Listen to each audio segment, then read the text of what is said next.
am ready. GMA Weather, serbisyong totoo ng GMA News. Apektado ngayon ng thunderstorm ang Metro Manila, Bulacan, Cavite at Laguna. Ayon nga po sa Pag-asa, maaari raw pong magtagal ng hanggang alas 5 ng hapon ang thunderstorm na yan. Kaya po manatili raw pong I am ready sa posibleng pagbaha sa mabababang lugar. Bukas naman posible ang mahina hanggang sa minsan ang katamtamang ulan sa malaking bahagi ng Luzon. Sa Visayas, may thunderstorm na mararanasan sa western section sa hapon at gabi bukas.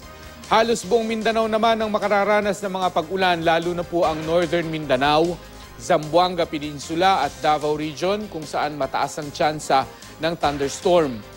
Mga kapuso, sa isang pag-aaral ng hurricane scientist na si James Elsner, tumaas ng 0.3 degrees Celsius ang temperatura sa mga karagatan sa lumipas na 30 taon o mula noong 1980s. Itinuturo ang problema sa global warming na sanhi ng paglakas ng mga nagdaang bagyo.